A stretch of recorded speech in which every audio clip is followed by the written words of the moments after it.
میں سانس ہموار کرنے کے لیے متوقف ہوا تو اعجاز حسین سوالیہ نظر سے مجھے دیکھنے لگا۔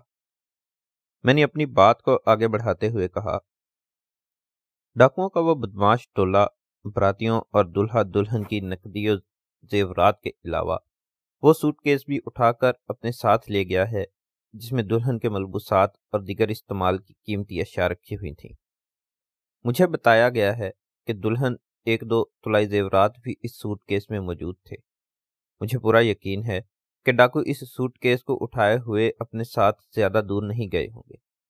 ڈاکو اور چور وزنی اور بڑے سائز کی اشیاء سے جلد جان چھڑانے کی کوشش کرتے ہیں، کیونکہ یہی اشیاء ان کے لیے اکثر پریشانی کا سبب بن جاتی ہیں۔ ان کی مدد سے ان کی شناخت ہو جاتی ہے۔ لہذا مجھے کبھی امید ہے کہ ڈاکوؤں نے جنگل کے کسی مقام پر مذکورہ سوٹ کیس کو کھول کر اس کے اندرون کا جائزہ لیا ہوگا اور کام کی چیزوں پر ہاتھ صاف کرنے کے بعد وہ اس سوٹ کیس کو جنگل ہی میں کہیں پھینک گئے ہوں گے۔ ہم اگر مذکورہ سوٹ کیس کو تلاش کرنے میں کامیاب ہو جاتے ہیں تو ہمیں ڈاکوؤں کے فرار کی سمت کا تعین کرنے میں کافی آسانی رہے گی۔ تمہارا کیا خیال ہے اعجاز حسین؟ آخری جملہ میں نے اے ایس آئی کی آنکھوں میں دیکھتے ہوئے ادا کیا۔ وہ جلدی سے سر کو اثبات جنبش دیتے ہوئے تائیدی انداز میں بولا، آپ ٹھیک کہہ رہے ہیں ملک صاحب، ہمیں ڈاکوؤں کی تلاش کا آغاز جنگل ہی سے کرنا ہوگا، اور اگر خوش قسمتی سے وہ سوٹ کیس ہمیں مل جاتا ہے تو پھر اسی مقام سے کھرا اٹھا کر ڈاکوؤں کے فرار کی سمت کا اندازہ بھی لگایا جا سکتا ہے۔ کھوجی کو تو شروع ہی سے ساتھ رکھنا ہوگا، میں نے ٹھہرے ہوئے لہجے میں کہا، ورنہ مذکورہ سوٹ کیس کے متوقع مقام تک پہنچنا بہت دشوار ثابت ہوگا۔ اس علاقے میں ایک بہت ہی تجربہ کار کھوجی رہتا ہے ملک صاحب، اعجاز حسین نے سنجیدہ لہجے میں بتایا۔ اس کا نام اللہ دتا ہے۔ اللہ دتا کی عمر 60 سے اوپر ہو چکی ہے، لیکن ابھی تک نظر کا چشمہ لگائے بغیر قرآن پاک کی تلاوت کرتا ہے۔ نگاہ ایسی تیز ہے کہ کھرا اٹھانے میں اسے کسی قسم کی دقت کا سامنا نہیں کرنا پڑتا، اور سب سے اہم بات یہ کہ وہ لمحے بھر کے لیے سانس لینے کو متوقف ہوا، پھر اضافہ کرتے ہوئے بولا کہ بابا دتا پر موسم کی سختی اثر انداز نہیں ہوتی۔ شدید تیز سردی ہو یا روح فرا کر دینے والی گرمی، وہ ہر موسم میں ایک ہی لباس میں ملبوس دکھائی دیتا ہے، ململ کا کرتا، لٹھے کی دھوتی اور ململ ہی کا صافہ۔ کسی نے کبھی اسے شکوہ کرتے نہ دیکھا نہ سنا کہ ہائے آج تو قیامت کی گرمی ہے، اف اللہ آج کتنی سردی ہے۔ ایسا نابغہ موزہ رکھا والی میں موجود ہے، اور تم نے مجھے پہلے نہیں بتایا، میں نے اپنی کرسی پر پہلو بدلتے ہوئے کہا۔ تم فوراً یہاں بلاؤ تاکہ ڈاکوؤں کی تلاش میں کسی قسم کی تاخیر نہ ہو۔ آپ کے حکم کی دیر تھی ملک صاحب، وہ پرجوش انداز میں بولا۔ میں ابھی اسے یہاں بلواتا ہوں۔ اگلے ہی لمحے اعجاز حسین میرے کمرے سے نکل گیا۔ میں نے سینئر کانسٹیبل فاروق کو اپنے پاس بلایا۔ گزشتہ روز سپہر میں فاروق کی زیر نگرانی میں نے ایک مختصر سی پولیس پارٹی ڈاکوؤں کے تعاقب میں جنگل کی جانب روانہ کی تھی، جو حسب توقع ناکام و نامراد واپس لوٹے تھے۔ میں فاروق سے جنگل کا احوال معلوم کرنا چاہتا تھا۔ تھوڑی ہی دیر کے بعد وہ میرے کمرے میں موجود تھا۔ ابتدائی پوچھ گچھ تو میں نے اسے پہلے ہی کر لی تھی۔ وہ میرے سامنے آ بیٹھ چکا تو میں نے اس کی آنکھوں میں دیکھتے ہوئے سوال کیا، فاروق، تم لوگ گزشتہ روز جنگل کے اندر جہاں تک بھی گئے، اس راستے میں تمہیں کسی جگہ کوئی سوٹ کیس وغیرہ پڑا تو دکھائی نہیں دیا تھا؟ کیسا سوٹ کیس ملک صاحب؟ وہ متذبذب انداز میں مجھے دیکھنے لگا۔ میں نے وضاحت کرتے ہوئے اسے بتایا، ایک ایسا سوٹ کیس جس کی تیاری میں ریگزین استعمال کیا گیا ہو۔ اس ریگزین کا گراؤنڈ گرے کلر اور اس پر ریڈ کلر کا چیک بنا ہو، اس کے ساتھ ہی چیک کی بلیک پٹیاں بھی ہوں، یعنی ریگزین کی گرے گراؤنڈ پر ریڈ اور بلیک چیک پرنٹ ہو۔ امیر بخش اور ستار حسین کی زبانی اس سوٹ کیس کے بارے میں مجھے صرف اتنی سی معلومات حاصل ہوئی تھی۔ فاروق نے چند لمحے تک سوچنے کے بعد نفی میں گردن ہلائی اور بتایا، نہیں ملک صاحب، ایسا سوٹ کیس تو مجھے کہیں نظر نہیں آیا۔ ایسا کیا کسی بھی طرح کا سوٹ کیس جنگل میں پڑا دکھائی نہیں دیا۔ تم لوگوں نے زیادہ تر سفر کس سمت میں کیا تھا؟ میں نے پوچھا۔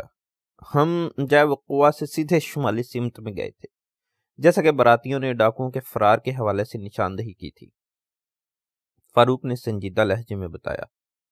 ایک ہی رخ میں آگے بڑھتے ہوئے ہم اپنے دائیں بائیں بھی نظر دوڑاتے جا رہے تھے، لیکن اس راستے میں سوائے گھنے درختوں کے ایسا کچھ بھی دکھائی نہیں دیا جسے قابل ذکر سمجھا جا سکے۔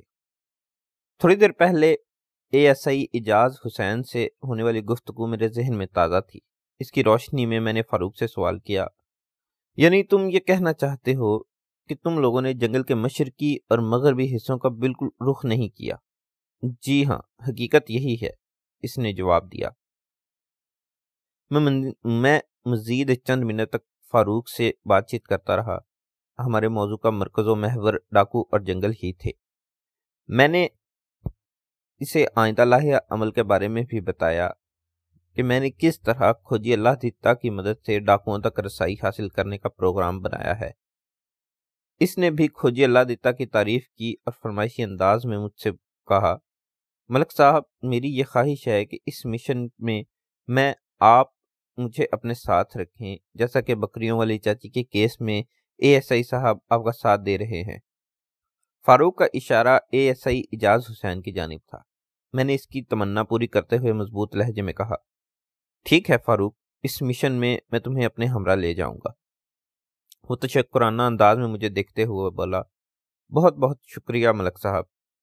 تھوڑی دیر کے بعد اعجاز حسین میرے پاس آیا اور آ کر مجھے اپنی کارکردگی کے بارے میں مطلع کرنے لگا۔ ملک صاحب، اللہ دیتا اس وقت رکھاں والی میں موجود نہیں۔ اس کے گھر سے پتہ چلا ہے کہ وہ دوپہر سے پہلے واپس آ جائے گا۔ میں نے اس کے گھر والوں کو تاکید کر دی ہے کہ وہ جیسے ہی آئے اسے تھانے بھیج دیا جائے۔ یہ تم نے بہت اچھا کیا اعجاز حسین، میں نے ستائشی نظر سے اس کی طرف دیکھتے ہوئے کہا۔ جب تک میں چاچی مریم کی خیر خبر لے کر آتا ہوں۔ اعجاز حسین نے اس بات میں گردن ہلا دی۔ آئندہ 10 منٹ میں نے اعجاز کو اپنے اور فاروق کے پروگرام سے متعلق آگاہ کیا اور بتایا کہ ہم کھوجی اللہ دیتا کی مدد سے کس طرح ڈاکوؤں کا سراغ لگانے کی کوشش کریں گے۔ وہ پوری توجہ سے میری بات سنتا رہا اور اس دوران میں وقفے سے اپنے سر کو اسباتی جنبش بھی دیتا رہا۔ اپنی بات کے اختتام پر میں نے اس سے کہا، اعجاز حسین، موسم سرما نے اپنے قدم جمانا شروع کر دیے ہیں اور دوپہر کا بعد کا وقت نہایت ہی تیز رفتاری سے گزرتا ہے۔ آج جب ہم جنگل کا رخ کریں تو مجھے نہیں امید کہ ایک ہی دن میں یہ کام مکمل ہو سکے۔ ہو سکتا ہے ہمیں کوئی تسلی بخش نتیجہ حاصل کرنے کے لیے 2-4 دن لگ جائیں۔ باقی دنوں کا پروگرام تو بعد میں بنائیں گے، لیکن آج کے لیے تمہیں بہت ہوشیار اور محتاط رہنا ہوگا۔ میں کچھ سمجھا نہیں ملک صاحب۔ وہ الجھن زدہ نظروں سے مجھے دیکھنے لگا۔ میں نے اس کی الجھن دور کرتے ہوئے کہا، میں نے دلہا کے باپ ستار حسین اور دلہن کے چاچا امیر بخش کو چند معتبر براتیوں کے ہمراہ آج تھانے بلا رکھا ہے تاکہ ان کے باقاعدہ بیانات قلم بند کیے جا سکیں۔ ستار حسین نے بڑے واضح الفاظ میں کہا تھا کہ وہ لوگ سپہر اور شام کے بیچ کسی وقت تھانے پہنچ جائیں گے، اور میرے نئے پروگرام کے مطابق ان اوقات میں تھانے کی عمارت سے 5-6 میل دور گھنے جنگل میں مصروف رہوں گا۔ لہٰذا میں نے ایک مرتبہ پھر لمحاتی توقف کیا، اس کے بعد اضافہ کرتے ہوئے کہا، لہٰذا اس دوران تمہیں تھانے کے اندر نہایت ہی مستعد رہنا ہوگا۔